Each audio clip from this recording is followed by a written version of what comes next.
તલાક બાદ મુસ્લિમ મહિલા ગુજરાન ભથ્થું માંગી શકે. સુપ્રીમ કોર્ટનો મહત્વપૂર્ણ ચુકાદો. સુપ્રીમ કોર્ટના ચુકાદાથી એવી મુસ્લિમ મહિલાઓને મોટી રાહત મળી છે જેમના તલાક થઈ ગયા છે. કોર્ટે બુધવારે ચુકાદામાં કહ્યું કે મુસ્લિમ મહિલાઓ તેમના પતિ વિરુદ્ધ CRPCની કલમ 125 હેઠળ ભરણપોષણ માટે અરજી દાખલ કરી શકે છે. જસ્ટિસ BV નાગરત્ના અને જસ્ટિસ ઓક્સ્ટિયન જ્યોર્જ મસીહે અલગ પણ એક જ જેવો ચુકાદો આપ્યો હતો. દેશની સૌથી મોટી કોર્ટે તેના ચુકાદામાં કહ્યું કે અમુક પતિ એવા તથ્યથી વાકેફ નથી કે પત્ની એક ગૃહિણી હોય છે, પણ આ હોમ મેકર્સની ઓળખ ભાવનાત્મક અને અન્ય રીતે તેમના પર જ નિર્ભર હોય છે. કોર્ટે કહ્યું કે એક ભારતીય વિવાહિત મહિલાએ તથ્ય પ્રત્યે સાવચેત થવાની જરૂર છે જે આર્થિક રીતે સ્વતંત્ર નથી. આ પ્રકારના આદેશથી સશક્તિકરણનો અર્થ એ છે કે તેમની સંસાધનો સુધી પહોંચ જળવાઈ રહે.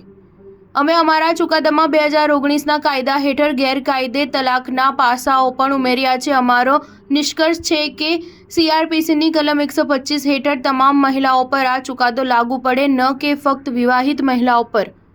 કોર્ટે એમ પણ કહ્યું કે જો કલમ 125 CRPC હેઠળ કેસ લંબિત હોય અને મુસ્લિમ મહિલા તલાક લઈ લે તો તે 2019ના કાયદાનો સહારો લઈ શકે છે. 2019નો કાયદો કલમ 125 CRPC હેઠળ વધારાના ઉપાયો પૂરા પાડે છે. સુપ્રીમ કોર્ટની ડબલ બેન્ચે એક મુસ્લિમ યુવકની અરજી ફગાવી દીધી હતી જેમાં CRPCની કલમ 125 હેઠળ તેની તલાકશુદા પત્નીની તરફેણમાં વચગાળાના ભરણપોષણ આદેશને પડકારો હતો.